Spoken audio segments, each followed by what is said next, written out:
It's the Ross Tucker Football Podcast. Oh, yeah, it is. But it's not just any Ross Tucker Football Podcast. It is a Monster Monday, presented, of course, by DraftKings. I'm Ross Tucker, former NFL offensive lineman, 5 teams, 7 years, absolutely awesome temp job in my 20s, even though I got fired a lot.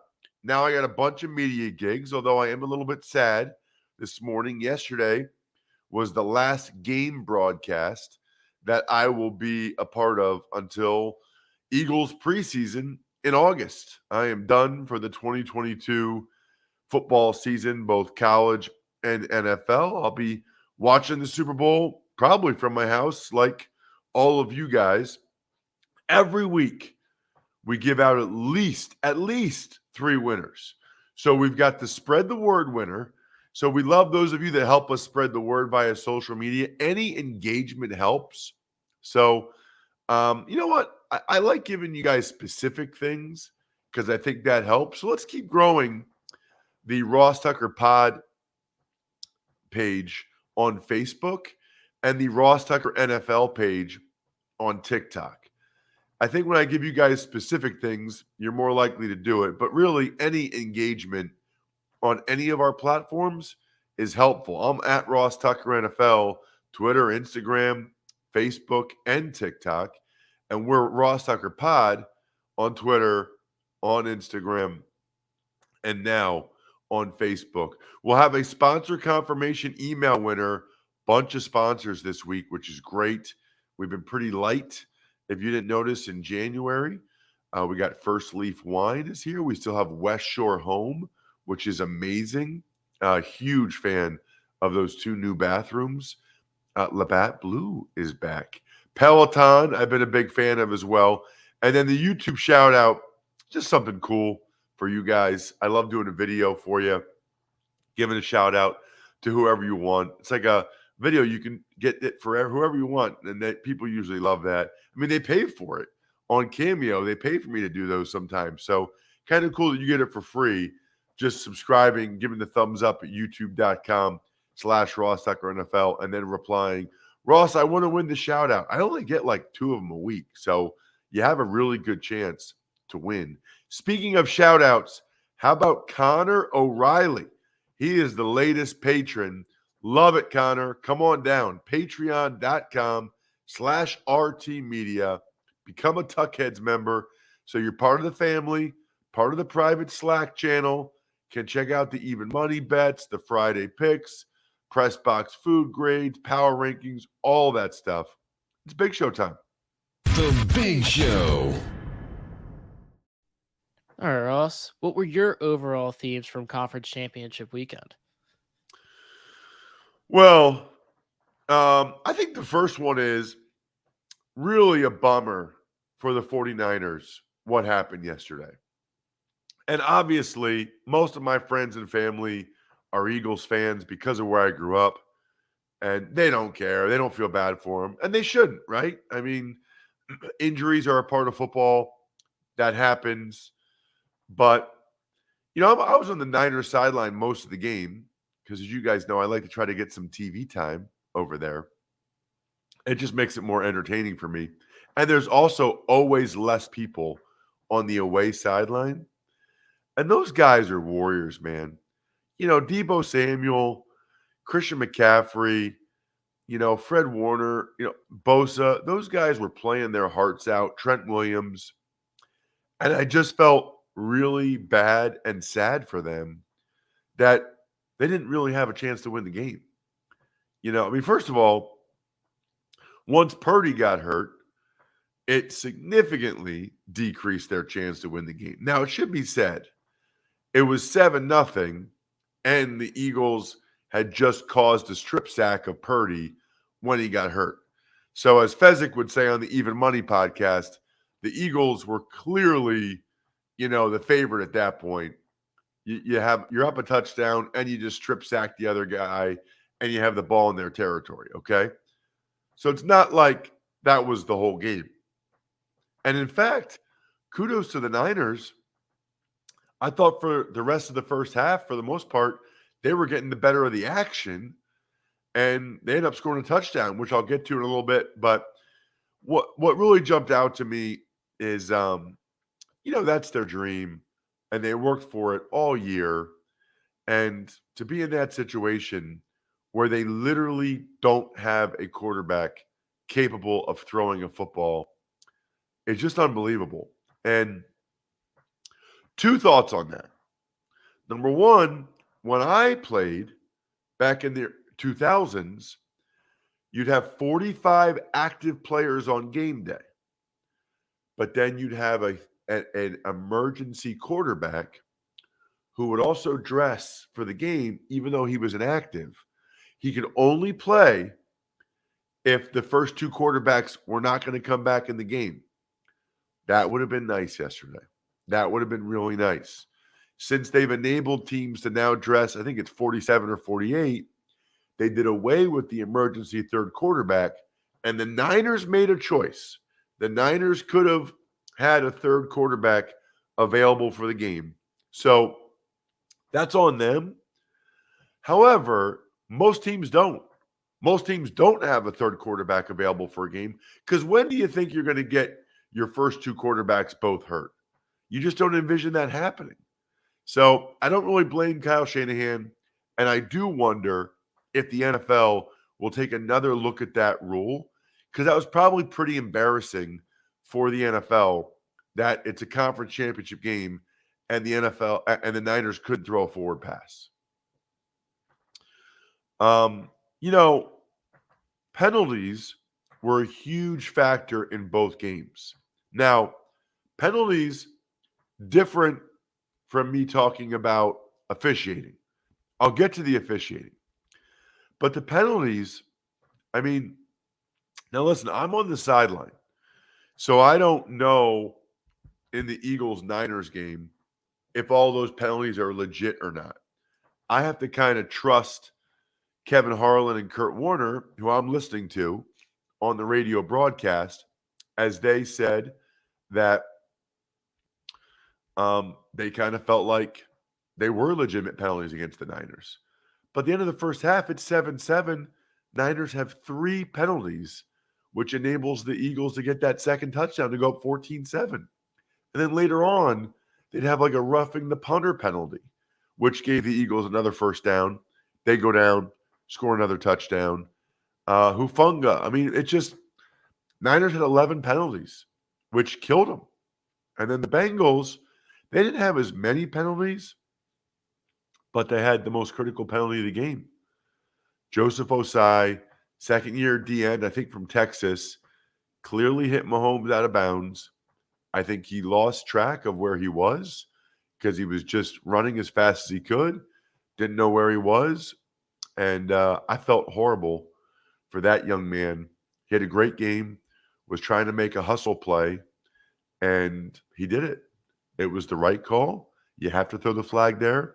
That gave the Chiefs a chance to kick a field goal in what otherwise was probably going to end up going to overtime. Officiating, I did not think was great in either game.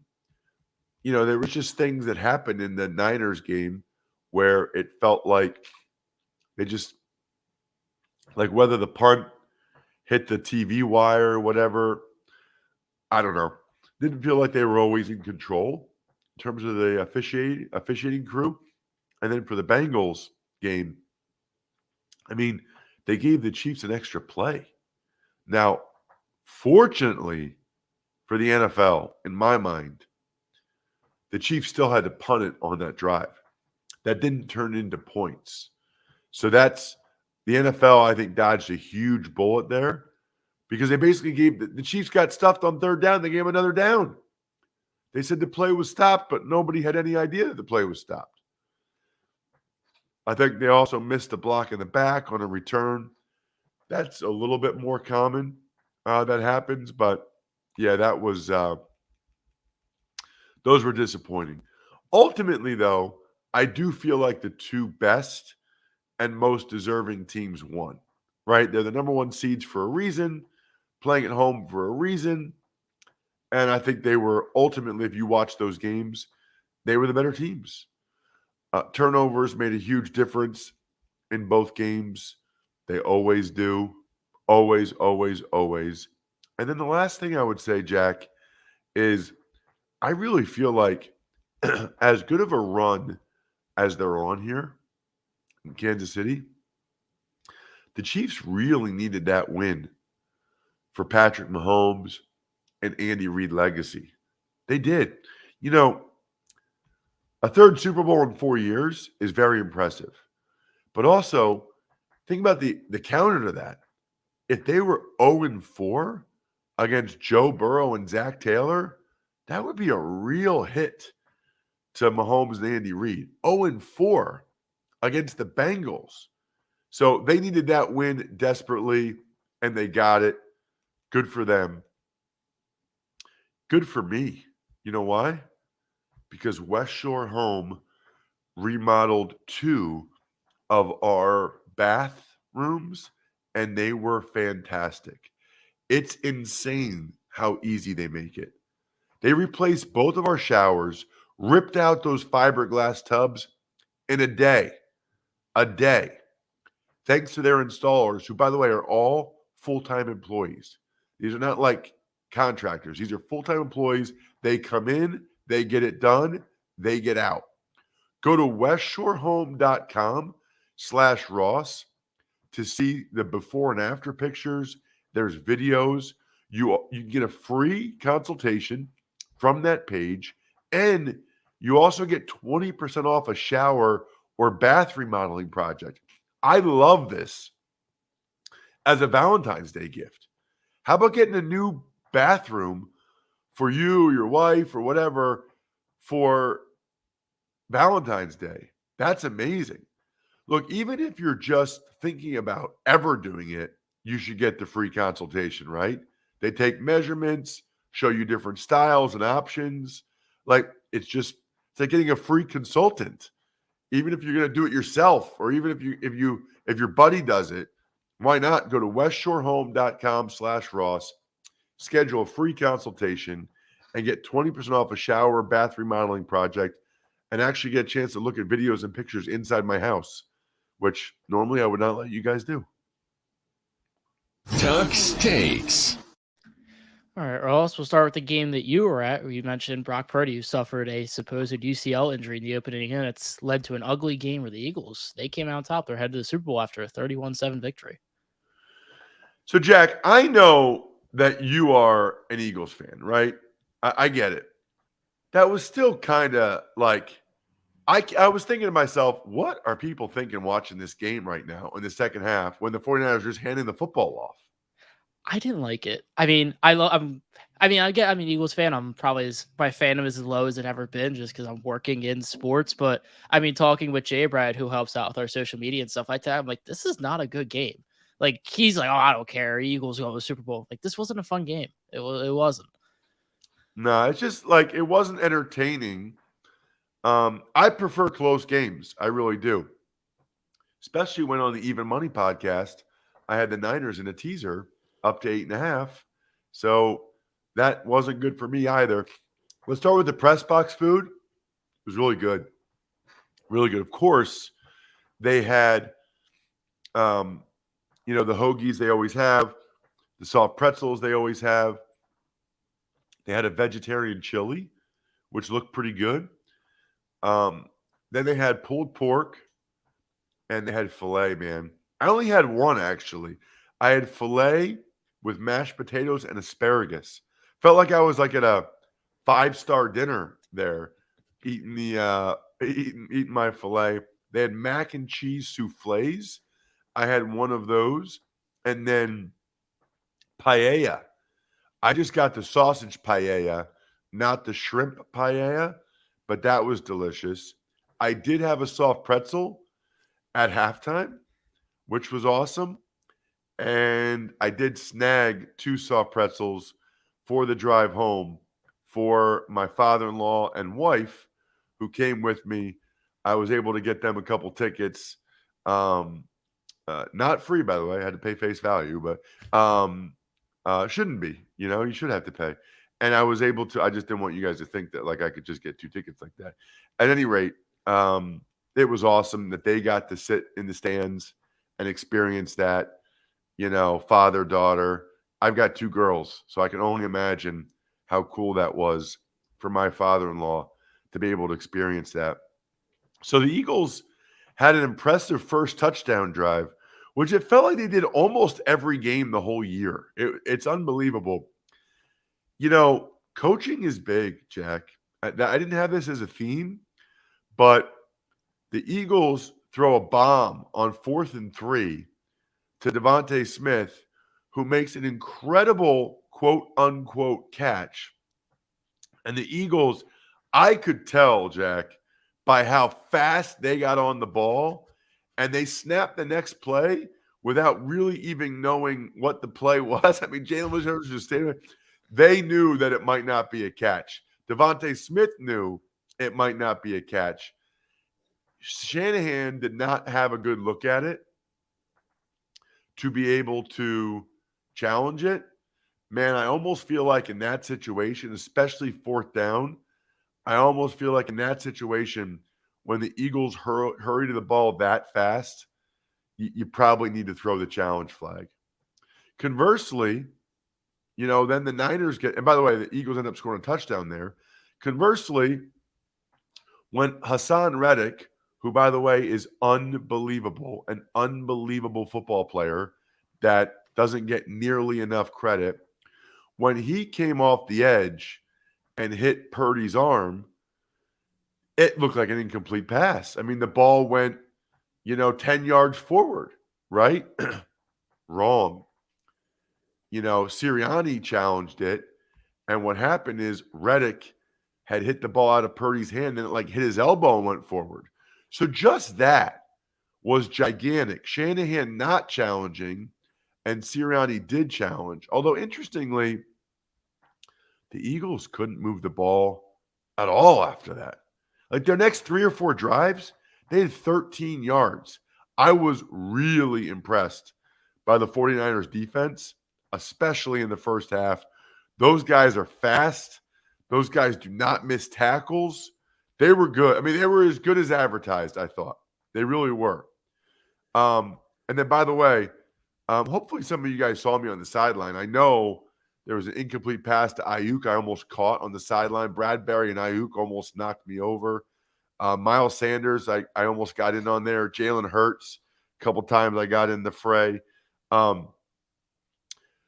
the Christian McCaffrey touchdown run was right near me, Jack. That was right where I was on the sideline.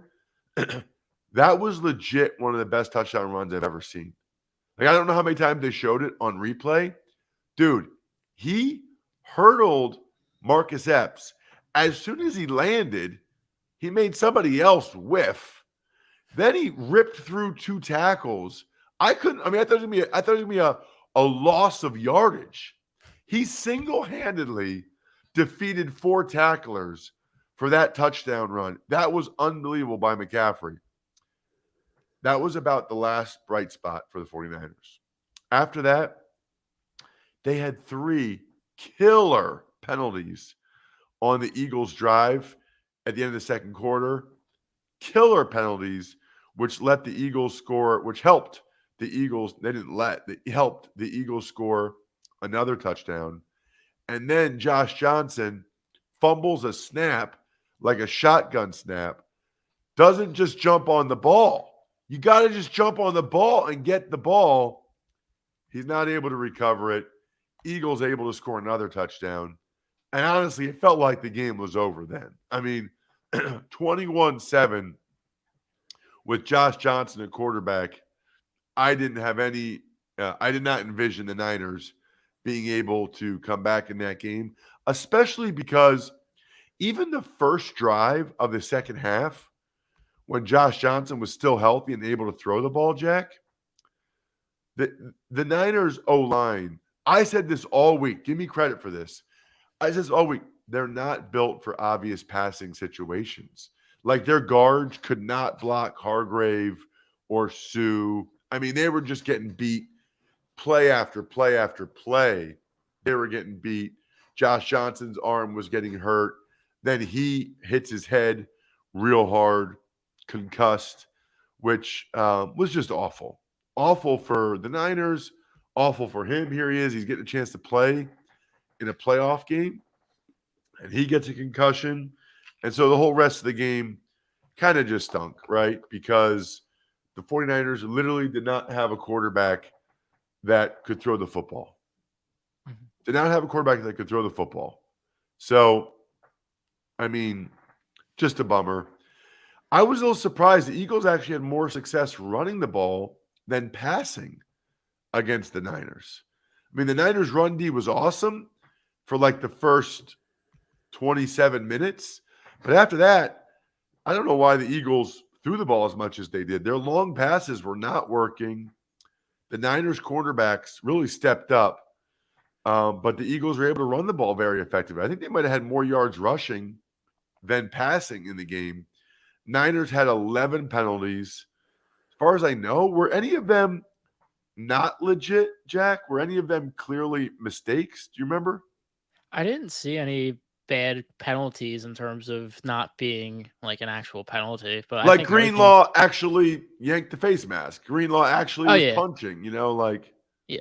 His hand was in the face mask. That was clearly, yeah. Trent Williams got ejected late, which, gosh, at that point, I almost don't blame him, man. I mean, can you imagine how frustrated he was? He's never been to a Super Bowl. No, he was there. But can you imagine how frustrated he was? I mean, he probably was just like, get me out of this place. Let me go take a shower. And that was it. We move forward to the second game where there was a brutal late hit out of bounds that sort of set up a game-winning field goal for the Chiefs, who are back in the Super Bowl for a third time in 5 years. Yeah, I kind of talked about that with Osai. That was a crappy way for that game to end, too. I don't think anybody wants it to end on a hit outside like that. Like an unnecessary roughness penalty where it wasn't like malicious. The kid wasn't trying to hurt Mahomes. He just had ran so hard and was trying so hard.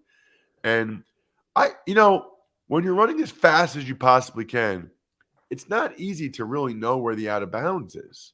You're not looking down at the ground. You're looking at the guy you're about to hit. At any rate, this was a great game. Chiefs D-line was all over Burrow early with 4 sacks. Then again, obviously late with Chris Jones having the sack that got the Chiefs the ball back one last time. Both teams settled for a lot of field goals. Injuries were big in this one because the Bengals lost Tyler Boyd after he had gotten off to like a great start. Meanwhile, the Chiefs lost L'Jarius Sneed. So the Chiefs are out there with like all rookie cornerbacks at that point. The other thing that stunk for Osai, he had a great game. I mean, Osai had a really good game for the Bengals. And then when they kept showing him on the sideline and his chest was heaving like that, I tweeted this, Jack, at Ross Tucker NFL. That hurt my soul. That really hurt my heart for that young man because I despise any situation where one player, especially a young player, thinks that like they blew the game, it's all their fault. The reality is, and I hope Osai realizes this, it's not a tie game at that point if Osai doesn't play as well as he did. Credit to Valdez-Scantling for stepping up for the Chiefs. They needed it. I already mentioned the unfortunate officiating. The two that jump out to me was obviously the extra down was just ridiculous. But like I said, fortunately, that didn't lead to anything for the Chiefs. And then what was the other one, Jack? A block in the back on the big punt return? Yeah, I think it kind of gave him like an extra 15 yards or something like that. I can't exactly remember, but it was something along those lines. So impressed by the Bengals. I mean, they're down 13-3, 20-13. There's just no quit in those guys. They just keep playing. It feels like, unless the Bills can step up their game, feels like it's going to be Burrow versus Mahomes for a long time, almost like Brady versus Manning was, when it was Patriots Colts. That's what it feels like. As the Bengals kept playing, Jamar Chase made some huge plays. Bengals tie at 2020. But here's the thing. The Bengals had the ball twice with the score 2020, and they didn't do anything with it. Not even able to get a field goal. First one was a tipped interception. Brian Cook tipped it. I think it was Williams caught it. And then there was the Chris Jones sack. So as good as the Bengals were, and they came back and all that stuff, they were not able to get it done when they needed to. You know, they had two opportunities with the football, didn't get it done. Mahomes made some incredible plays. I just can't believe he was that good and his stats were that good. And he had that touchdown pass to Valdez-Scantling. That was an absolute seed. And then he scrambles for the first down on that ankle, which was clearly bothering him. I thought that game only enhanced Patrick Mahomes in my mind. Just like you guys can only enhance your lives by getting into great shape. Everyone knows how awesome Peloton is. Everyone knows about Peloton and the bikes, which, by the way, are amazing. But they got a lot of other stuff going. They got the treadmills, classes like yoga, strength training, interval training, boxing. If you guys saw my social media at Ross Tucker NFL on Saturday night, I was at my brother-in-law and sister-in-law's. They have a Peloton bike that they absolutely love. They rock it, man. They absolutely rock it. My wife has the treadmill. That's what she does. And she does more like 20-minute, 30-minute walks. It's so cool because of the music, the instructors, and you can pretty much take a class for the exact amount of time you have to take the class. That's what I love about it. Try Peloton risk-free, 30-day home trial, new members only, not available in remote locations. See additional terms at onepeloton.com/home-trial, onepeloton.com/home-trial. Tuck's Takes. We'll start with some shocking news out of Dallas, where the Cowboys announced that head coach Mike McCarthy will call plays after they fire offensive coordinator Kellen Moore. I literally LOL'd when I saw this. Mike McCarthy calling the plays? Does anyone, or hopefully everyone, remember what it was like in Green Bay the last time Mike McCarthy was calling plays? Kellen Moore is a top 10 offensive coordinator in the NFL. Kellen Moore had the Cowboys scoring all kinds of points, and they're not like loaded on offense. Kellen Moore is going to get hired by the end of the week by like the Chargers or the Bucks or someone. This is a joke. If I'm a Cowboys fan, I am absolutely terrified. I know a lot of you are glad Kellen Moore is gone because they didn't score very many points against the Niners. Guess what? The Niners defense is awesome. Did you see what Kellen Moore did the rest of the year? But this is the way fans are. I don't like the offensive coordinator. The play calling's terrible. Careful what you wish for, Cowboys fans. I can almost guarantee it'll be worse next year. Tuck's Takes. The Rams, there's a reunion in Los Angeles where they hire former Jets offensive coordinator Michael Fleur as their offensive coordinator. Right. They have a history. Obviously, the families, McVay, LaFleur, know each other very well. Probably not the best look for the Jets that the guy they move on from, the Rams are looking to get him right away, right? Like, if Sean McVay wants him, we'll see. Tuck's Takes. Falcons hire Saints defensive line coach Ryan Nielsen as their new defensive coordinator. I always think that's kind of cool when a team takes a coach in their division, because it's like you're making your team better in your mind, right, with Nielsen as the DC, but you're also making your rival worse because you're taking away a D-line coach, a very good coach for them. So I think that's smart, right? Why not? Why not? If you like the guy, why not hurt your competition at the same time. Tuck's takes. Texans are zeroing in on Niners defensive coordinator D'Amico Ryans as their new head coach. That's going to be rough, very rough for the Niners to lose D'Amico Ryans. He is very good at what he does. I kind of thought Jonathan Gannon from the Eagles might get that job, but it looks like it'll be D'Amico Ryans. So kudos to him. He obviously did a fantastic job for the 49ers and is very deserving. Before I forget, college draft, we're actually going to be recording later this evening because Emory, I think, is traveling from the Shrine Bowl to the Senior Bowl. So we'll figure out when to record that. Love doing those shows with Emory this time of year because we talk about scouting lessons and takeaways from the conference championship games, which I think you all would enjoy. Plus, Emory's going to preview the Shrine game and the Senior Bowl for the 30 of you 30 fan bases out there whose teams are not playing in the Super Bowl. So please check out the College Draft Podcast tonight or early tomorrow morning.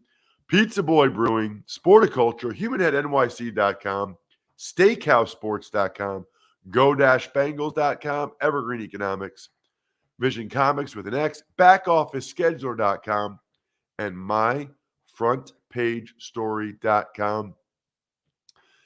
We're only 2 weeks away from Valentine's Day. Engage, fellas. If you haven't done it now, MyFrontPageStory.com. I think we're done here. Thanks for listening to the Ross Tucker Football Podcast. Make sure to also subscribe to the Fantasy Feast, Even Money, Business of Sports, and College Draft. All available at Apple Podcasts, RossTucker.com, or wherever podcasts can be found.